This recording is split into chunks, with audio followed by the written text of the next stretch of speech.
히브리서 12장 5절에서 13절까지 말씀입니다. 신약성경 367쪽입니다. 신약성경 367쪽 히브리서 12장 5절에서 13절까지 말씀입니다. 네, 교독하겠습니다. 또 아들들에게 권하는 것 같이 너희에게 권면하신 말씀도 잊었도다. 일렀으되 내 아들아 주의 징계하심을 경히 여기지 말며 그에게 꾸지람을 받을 때에 낙심하지 말라.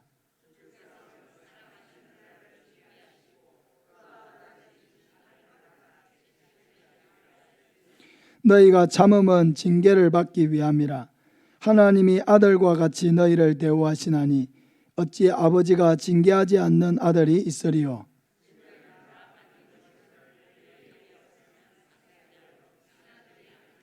또 우리 육신의 아버지가 우리를 징계하여도 공경하였거든.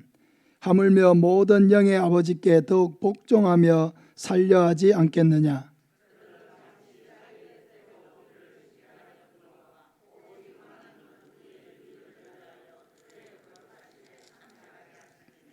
무릇 징계가 당시에는 즐거워 보이지 않고 슬퍼 보이나 그로 말미암아 연단받은 자들은 의와 평강의 열매를 맺느니라.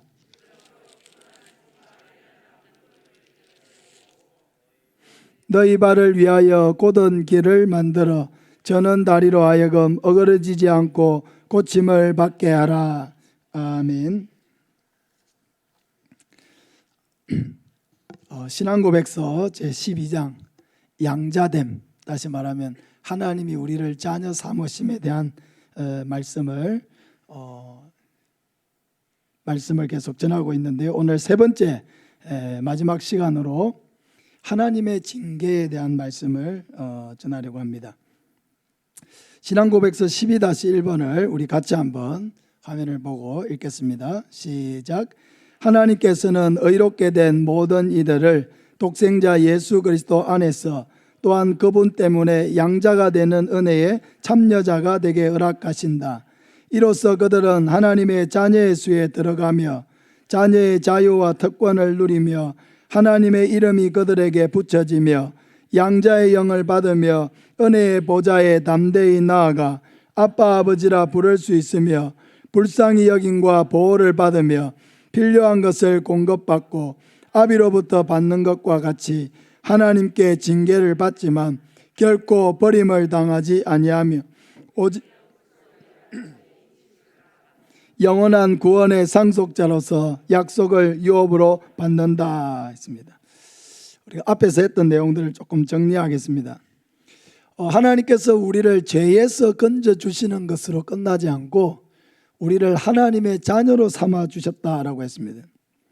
하나님을 자녀로 삼아주신 이유는 하나님이 우리와 인격적인 관계를 맺으시고 우리가 아버지를 통해서 나를 얼마나 사랑하는지를 알게 되듯이 하나님과 우리가 아들과 아버지의 관계를 맺어서 하나님이 우리를 얼마나 사랑하시는지를 알게 해주기를 원하셨다고 했습니다. 하나님의 사랑을 우리가 깨닫게 되면 두 가지 반응이 나온다고 했습니다. 하나는 우리도 하나님을 사랑하게 되는 것이고 또 하나는 우리가 하나님을 위해서 살고자 하는 마음, 하나님을 기쁘시게 하고자 하는 마음, 그런 마음을 우리가 가지게 되는 것입니다.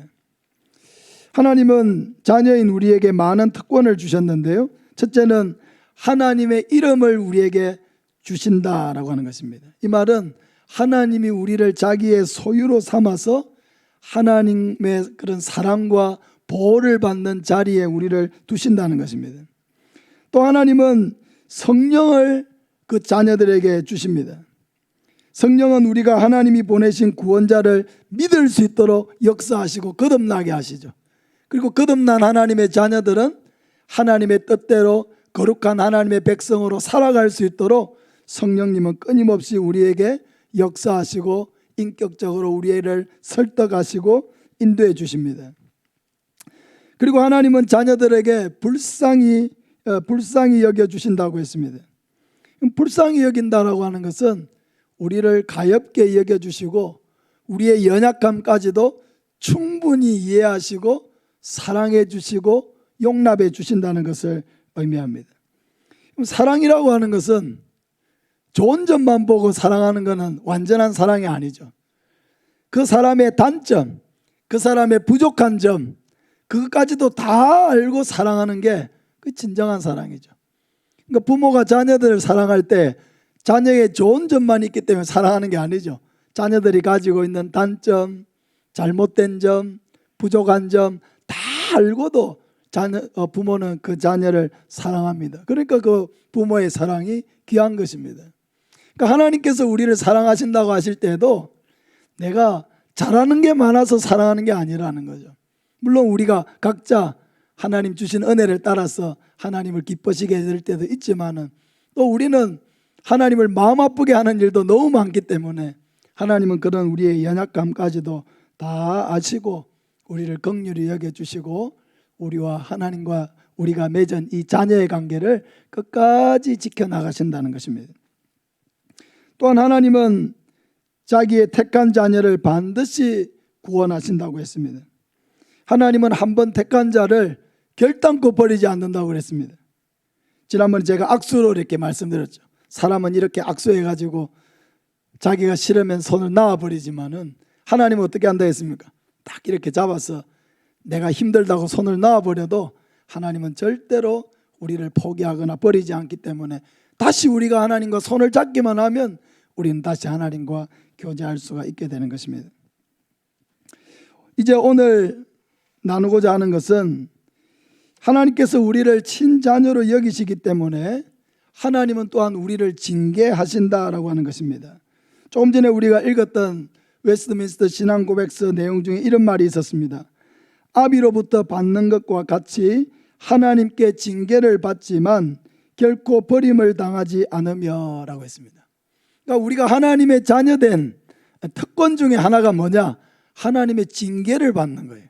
하나님의 징계를 받는 게 하나님의 자녀의 특권이라고 하는 것입니다. 그럼 왜 하나님께서 우리를 징계하시느냐? 두 가지 이유가 있습니다. 하나는 우리를 사랑하시기 때문에 징계하신다는 거죠. 6절에 보면은 주께서 그 사랑하시는 자를 징계하시고 그가 받아들이시는 아들마다 채찍질 하심이니라 했습니다. 그러니까 이 말씀에 보면은 하나님이 누구를 징계하신다고요? 그 사랑하시는 자를 징계하신다는 거예요. 사랑하기 때문에 징계한다는 것입니다. 부모도 자녀를 키우다 보면은 징계해야 될 때가 있습니다. 야단을 쳐야 될 때도 있고요. 또 매를 들어야 될 때도 있습니다. 그러나 부모의 입장에서는 밥을 차려주는 것도 사랑이고 옷을 사주는 것도 사랑이고 학교에 보내주는 것도 사랑이지만 그 아이가 잘못된 길로 갈 때에 야단을 치고 매를 드는 것도 사랑인 거죠. 부모가 자녀를 대하는 모든 것은 다 사랑에서 나온 거예요. 마찬가지라는 것입니다. 징계는 벌이 아니라 사랑이라는 거죠. 하나님이 우리를 징계하신다는 것은 벌을 주는 게 아니라 하나님의 사랑의 표현이라고 하는 것을 우리는 반드시 이해를 해야 하는 것입니다. 두 번째로 하나님이 우리를 징계하시는 이유는 우리를 친아들로 여기시기 때문이라고 말씀하고 있습니다. 7절 8절을 우리 같이 한번 읽어보겠습니다. 너희가 참음은 징계를 받기 위함이라 하나님이 아들과 같이 너희를 대우하시나니 어찌 아버지가 징계하지 않는 아들이 있으리요 징계는 다 받는 것이거늘 너희에게 없으면 사생자요 친아들이 아니니라. 명백하게 말씀하고 있죠. 하나님이 아들과 같이 너희를 대우하시기 때문에 징계하신다는 거예요. 만약에 하나님이 우리를 징계하지 않는다면 그건 사생자요 친아들로 여기지 않기 때문에 징계하지 않는 것이지, 우리를 하나님의 아들로 여기시면은 반드시 하나님은 우리에 대하여 또한 징계도 하신다는 것입니다. 하나님이 우리를 아들로 삼으셨다고 했을 때 그것은 하나님 입장에서는 책임 있게 돌보고 양육하시는 친아버지의 역할을 하신다는 거예요. 하나님이 우리를 자녀 삼았는데 우리가 방탕한 길로 잘못된 길로 가더라도 그냥 하고 싶은 대로 내버려 두는 것은 사랑이 아니죠. 그럼 버린 것이죠. 부모는 자녀를 사랑하기 때문에 결단코 포기하지 않습니다. 잘못된 길로 갈 때에는 반드시 책망하고 올바른 길로 갈 수 있도록 합니다. 사랑하기 때문에 그렇게 하는 것이죠. 사랑하지 아니하고 내 자녀가 아니라면은 뭐 어떻게 살든지 안타까워할 수는 있겠지만은 더불어서 싸우지는 않는 거예요. 내 자녀는 놔둘 수가 없는 거예요. 내가 사랑하고 내 아들이기 때문에 반드시 올바른 길로 올 수 있도록 하는 것입니다. 그 부모가 가지고 있는 자녀에 대한 사랑이고 책임감이죠. 그러나 하나님은 인격적인 하나님이시기 때문에 결코 우리가 한 번 잘못했다고 해가지고 그 한 번 잘못에 대한 즉각적인 징계가 오는 것은 아닙니다. 하나님은 스스로 우리가 자신의 잘못을 돌아보게 하시고 또 그렇지 못할 때에는 하나님의 말씀으로 여러 번 교훈하십니다. 경고하시죠. 그러나 그렇게 해도 듣지 아니하고 고집스럽게 악한 길로 계속 가고 여러 번 하나님께서 어떤 우리가 가지고 있는 잘못된 습관에 대해서 지적을 하셨음에도 불구하고 버리지 아니하고 고치지 아니하면 하나님께서 개입을 하시는 것입니다. 하나님이 그것을 원치 않으신다라고 하는 것을 우리가 알아들을 수 있도록 역사하시는 거예요. 그러므로 우리는 하나님께서 말씀을 통해서 교훈하실 때 말로 할 때 알아들어야 돼요. 하나님께서 말씀을 통해서 하실 때에 하나님께서 내가 잘못하고 있는 이것에 대해서 말씀하시는구나. 하나님이 이걸 싫어한다고 말씀하시는구나. 즉각 깨닫고 고쳐야 되는 거예요. 하나님께서 말씀을 통해서 우리에게 말씀하시면은 가던 길을 멈출 수 있어야 되고 돌아설 수가 있어야 되고 아무리 내가 계획을 다 세워놔도 하나님이 원치 않는다는 것을 분명하게 깨닫게 하시면은 그 계획을 전면 수정할 준비를 항상 하고 있어야 하는 것입니다. 우리가 자녀가 아니라고 하면 뭘 하든지 상관없는 거예요. 그러나 자녀인 이상 하나님은 우리에 대해서 책임 있게 계속해서 돌보시고 인도하시는 것입니다. 사랑하는 여러분, 하나님께서 말씀을 통해서 우리에게 찾아오시고 음성을 들려주시고 깨닫게 하실 때 그 말씀 앞에 겸손하시기를 바랍니다. 하나님께서 그 말씀을 통해서 하시는 것은 여전히 우리를 사랑하시고 우리에 대해서 기대를 가지시고 우리를 친자녀로 여기시기 때문에 그렇게 하는 것입니다. 그러므로 우리는 말씀 앞에서 즉시 자신의 잘못을 깨닫고 순종해야 하는 것입니다. 그럼 우리가 하나님께 징계를 받을 때에 어떻게 반응을 해야 합니까? 첫째는 징계를 통해서 하나님의 뜻을 받들어야 합니다. 9절을 우리 같이 한번 읽겠습니다. 또 우리 육신의 아버지가 우리를 징계하여도 공경하였거든 하물며 모든 영의 아버지께 더욱 복종하며 살려 하지 않겠느냐 했습니다. 하나님이 징계하실 때에 우리는 하나님의 뜻을 받들어야 한다는 거예요. 우리가 성장할 때 나는 야단 한 번도 안 맞고 성장했다. 그런 사람 있습니까? 돌아보면은 다 우리같이 불효자가 없는 거죠. 말 안 듣고 고집스럽고 무례하고 모든 죄를 다 부모님께 지었죠. 부모님께서 애가 터져가면서 자녀를 다 키웁니다. 우리는 성장하면서 그렇게 많은 부모의 징계를 받으면서 성장을 했습니다. 그러나 이렇게 장성한 후에는 어떻습니까? 다 부모님을 공경하죠. 내가 부모가 되어 보니까 어떻습니까? 다 그게 사랑이고 그게 바로 나를 위해서 그렇게 했다는 것을 우리가 다 알기 때문에 부모님을 공경하는 것입니다. 그렇다면 하나님 아버지께서 우리를 징계하실 때에도 역시 우리는 하나님의 뜻을 받들고 하나님을 경외해야 한다는 거예요. 그러므로 자신이 하나님께 징계를 받고 있다는 생각이 들 때에는 나를 향한 하나님의 뜻이 무엇인지를 분별해야 합니다. 내가 지금 하려고 하는 이 일을 하나님이 싫어하시는구나. 내가 이렇게 한 일에 대해서 하나님이 책망하시는구나, 하나님이 나에 대해서 징계하신다는 생각이 들 때는 즉시 자신을 돌아보고 뉘우치고 회개해야 합니다. 우리가 만약 자신의 어떤 잘못한 일 때문에 하나님이 매를 때리신다고 그런 마음이 들 때에는 먼저 자신의 잘못이 무엇인지를 하나님 앞에 고백하고 회개해야 합니다. 완고한 마음을 가져서는 안 돼요.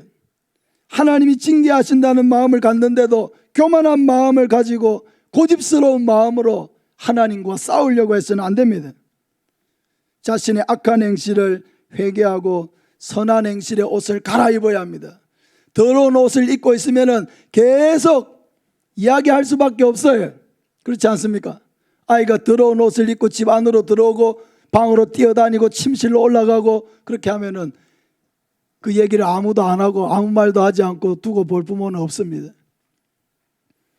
옷을 갈아입어야 돼요. 깨끗한 옷으로 갈아입어야 돼요. 갈아입지 않고는 계속 말이 나올 수밖에 없어요. 우리도 마찬가지죠. 깨끗한 옷을 입지 않으면 하나님은 계속해서 말씀하시고 계속해서 책망하시고 말로 해도 안 되면 하나님은 때리실 것입니다. 두 번째로 하나님이 징계하실 때 우리는 낙심하지 말아야 합니다. 5절에 보면은 또 아들들에게 권하는 것 같이 너희에게 권면하신 말씀도 잊었도다. 일러스되 내 아들아 주의 징계하심을 경히 여기지 말며 그에게 꾸지람을 받을 때에 낙심하지 말라 했습니다.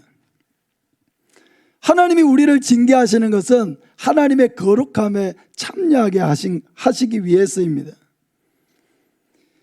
우리의 잘못된 행실을 바로 잡아서 하나님의 거룩한 백성으로 살도록 하기 위해서 하나님은 징계하시는 것입니다. 그런데 그러한 징계를 받는 우리 입장에서는 굉장히 아프고 가혹하게 느껴질 수가 있어요. 하나님이 나에게 이렇게까지 하시는가라는 생각이 들고 그 징계가 너무 가혹하게 느껴져서 서운한 마음이 생길 수도 있습니다. 내가 하나님 앞에 얼마나 열심히 나름대로 믿음으로 살려고 노력하고 또 헌신한 것도 많이 있는데 하나님께서 나에게 이렇게까지 하시는가? 하나님께 서운한 마음이 찾아오는 거예요. 그래가지고 교회를 떠나기도 하고 방황을 하기도 하고 하나님을 떠나는 경우도 있어요. 사랑하는 여러분, 방금 읽은 말씀에 보면은 하나님께서 징계를 하실 때 두 가지를 하지 말라고 했습니다. 경히 여기지 말라 그랬어요. 경히 여긴다는 것은 그 징계를 가볍게 여기지 말라는 것입니다. 부모가 매를 한 대 때리려고 하면요, 아마 10번 20번 얘기해서 안 되기 때문에 매를 드는 것입니다. 그러나 매를 한번 때릴 때에는 아프게 때리는 거죠. 사랑하는 여러분, 또한 징계를 받을 때는 낙심하지 말라고 그랬어요. 낙심하는 마음이 찾아올지라도 하나님이 나를 버리셨는가? 하나님이 왜 나에게 이렇게까지 하시는가? 그런 생각이 들지라도 낙심하지 말라고 말씀합니다. 하나님은 사랑의 하나님이시고 인내의 하나님이십니다. 결코 징계를 원하지 않으시는 분이십니다. 하나님께서 우리를 징계하실 때에는 우리가 하나님으로 하여금 그렇게 만든 것이지 하나님이 억지로 우리를 징계하시는 일은 결단코 없다는 것입니다. 그러므로 하나님의 징계는 벌이 아니라 하나님의 사랑의 매로 여겨야 합니다. 아픈 징계는 우리를 죄에서 건지고 우리로 하여금 하나님의 선하신 뜻 가운데로 인도하시기 위해서 하나님이 우리에게 주시는 그런 사랑의 매이기 때문에 그것을 달게 받고 낙심하지 않아야 하는 것입니다. 마지막으로 징계를 잘 받으면 이것은 우리에게 큰 축복이 된다고 말씀하고 있습니다. 11절에 보면 우리 같이 한번 읽겠습니다. 무릇 징계가 당시에는 즐거워 보이지 않고 슬퍼 보이나 후에 그로 말미암아 연단받은 자들은 의와 평강의 열매를 맺느니라. 아멘. 당연하죠. 징계는 어떻다고 했습니까? 당시에는 징계를 받는 당시에는 그게 즐거워 보이지도 않고 슬퍼 보인다고 했습니다. 그렇죠. 당연합니다. 그러나 그로 말미암아 연단을 받은 자들은 의와 평강의 열매를 맺느니라 했습니다. 5살 된 어떤 아이가 아버지로부터 호되게 매를 맞았습니다. 이 아이는 호기심으로 교회의 헌금 주머니에서 동전 하나를 훔쳤습니다. 이 어린이는 그래서 아버지로부터 호되게 매를 맞았는데 그날의 실수를 교훈 삼아서 이 아이는 단 한 번도 남의 것에 손을 대지 않았고 정직한 삶을 살기 위해서 노력했다는 겁니다. 그 어릴 때 아버지한테 매 맞은 그것을 평생 마음속에 새기고 자기가 왜 매를 맞았는지를 마음속에 새기면서 절대로 남의 것에 손을 대거나 정직하지 못하게 살지 않았다는 것입니다. 그렇게 살면서 땀 흘리지 않고 계획을 벌 수 있는 그런 몇 번의 기회가 있었는데도 그것을 단호하게 거부했습니다. 이러한 정직함은 성장할수록 더 빛을 발하게 되었고 훗날에 미국의 대통령에 당선되었습니다. 이 사람이 누구냐면 바로 지미 카터 전 대통령입니다. 지금도 어린 시절의 기억을 떠올리면서 그는 항상 남의 일에 앞장서는 그런 사람이 되었습니다.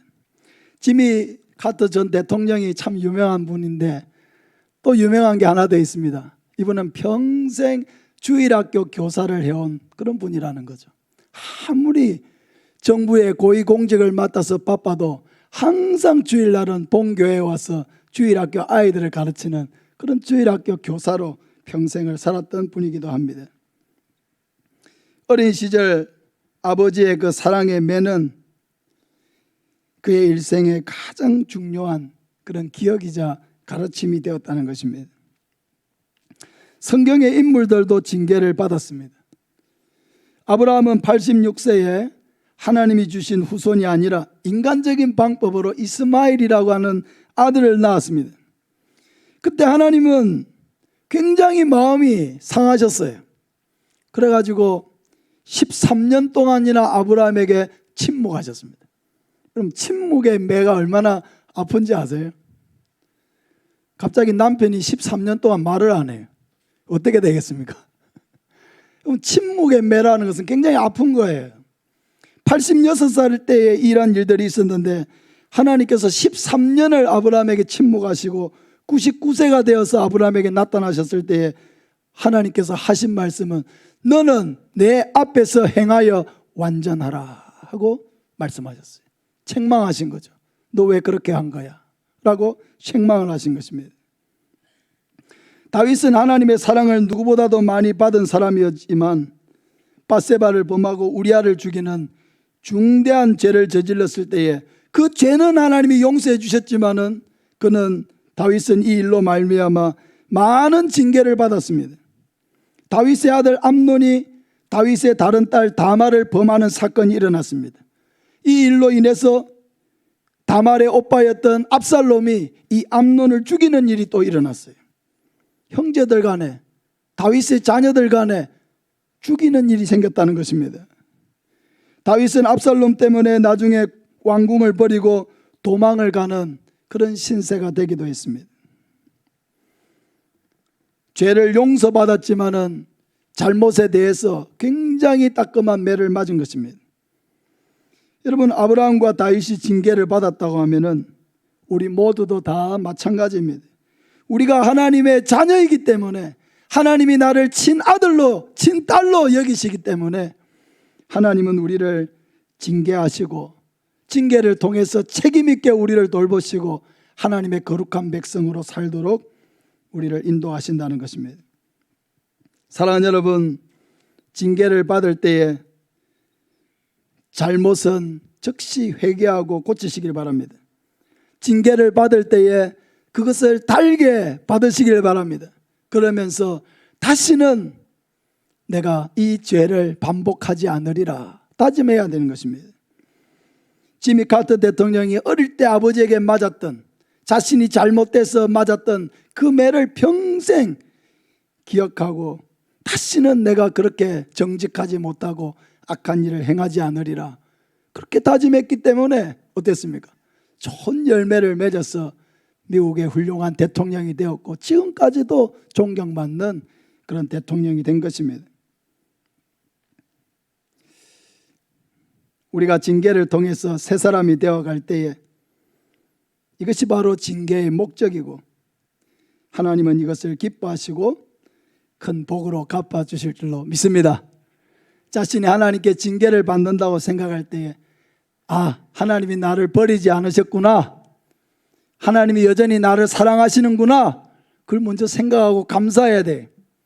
그리고 자신의 잘못을 하나님 앞에 내어놓고 회개하고 하나님의 그 따끔한 징계를 마음에 잘 새기면 그것으로 말미암아 우리의 인생이 바뀌고 하나님께 복을 받는 인생이 된다는 것을 믿고 항상 하나님의 뜻대로 살아가는 저와 여러분 되시기를 예수님의 이름으로 축복합니다. 아멘.